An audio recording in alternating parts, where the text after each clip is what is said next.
Hey folks, I'm Fritz. I'm just going to be talking about the games and stuff I played this week. We're just going to go through them in the order of like board games, then talking about some TCG stuff, then talk about video games. So we'll just start off with board games. So board games this week. Played a bunch of little neat things. First one was a game about selecting 7 cards, speedily searching for synergies by Bez Shihare. My understanding is that they're a indie creator that does a bunch of sort of interesting experimental stuff. I don't follow their stuff, but my friend does. That was kind of neat. I don't think it was the most exciting thing that I played yesterday, but I did think it was cool. The art was kind of nice, but it wasn't my favorite. So my favorite thing, the second thing we played was Make the Difference. So basically Make the Difference, it's like a spot the difference game. Everybody gets a little pad and a little pen, and then you draw in the differences, and then you are going to show them to other players, and then other players are going to try to spot the differences that you added, and that gets them points. And then for any differences they don't find, there's like a little ruler that you measure them with, and if they're above a certain size, they're worth either 2 points or 3 points. So that was really fun. I know that the way I'm describing it, because I was telling some other friends about it, probably sounds like it wouldn't work very well, but all of the problems that you'd think you'd have with this, like, oh, what if the marker's not the right size? What if the art makes it easy to show the lines? What if because of how they're marked onto the paper? Those are all dealt with. So if you're thinking, oh, that doesn't work because I can think of technical reasons doesn't work, no, it all 100% works. I'm pretty sure that one is Oink Games.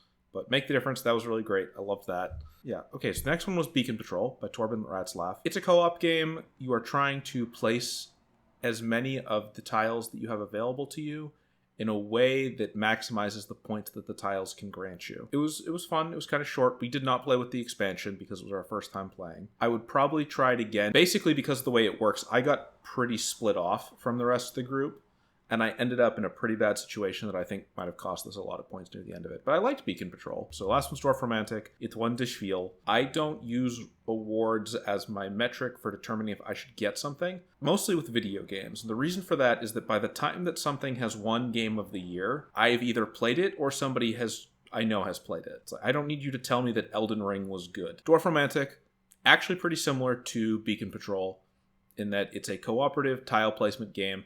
We played one game. The game's a campaign game where you actually play a whole bunch of different campaigns to unlock stuff, but it's a campaign game because you play it multiple times with unlockable upgrades. So I guess I'd have to like play it a little bit more. I also don't have too much to say on this one just because it was fine, but I don't think the number of players, so it says 1 to 6 players.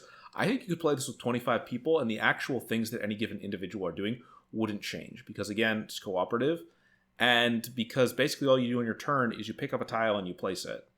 And if you're playing it with multiple people, all that means is that each given person is choosing where to place their tile. TCGs. Okay, time to talk about TCGs for a little bit. Wilds Level Drain, it's fine. I'm looking forward to drafting the set, but I don't have any other like real hype for it. Other TCG though this week was Lorcana technically came out. I did a bunch of write-ups and stuff on Lorcana. I've played a bunch of Lorcana. I guess technically it came out last week. I don't own any physical Lorcana cards, and given that a booster currently costs $15, I don't blame the LGSs that are selling them at such ridiculous prices. And I'm not going to buy any of it because that's too expensive. A booster pack should not cost more than a starter deck. On the side note of those starter decks, the starter decks are currently like $40 to $50. Don't buy them.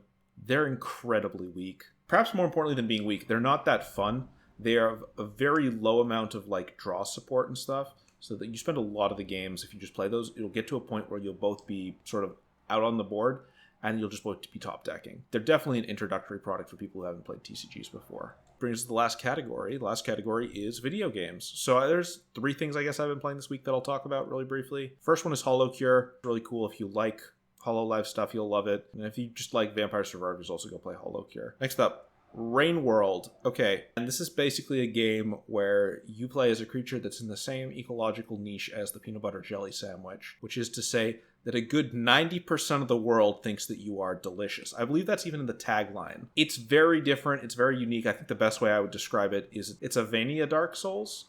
I don't like that description. It's a large exploration game where your progress, and in this sense it's closer to Dark Souls than anything else, your progress is primarily determined by your ability to learn and understand about the things that are around you and how they interact and what they do. It's also got a very visceral tone to it that makes it kind of difficult for me to play. And then the last thing here is Cassette Beasts. So Cassette Beasts, it's a Pokemon collect them up. It has some really cool combat ideas. I have been streaming it. I don't dislike Cassette Beasts, but I have problems with its tone and I'm curious to see if those issues are addressed by the time that I finish the game. Its tone is kind of all over the place and doesn't seem to want to commit to anything. Cassette Beasts feels like a project made by amateurs working to become professionals, right?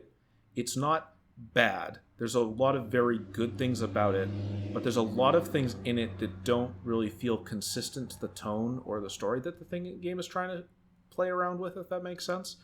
And it makes it a really weird experience. I've gotten less invested in the story the more I've played the game, which is very rare for me. Usually I play a game and I get invested in the story, and for Cassette Beasts it's been the opposite. I think that's everything. I should have shaved before I did this. Thanks for watching. You like this sort of weird stuff? I might try to do more of them. Let me know in the comments.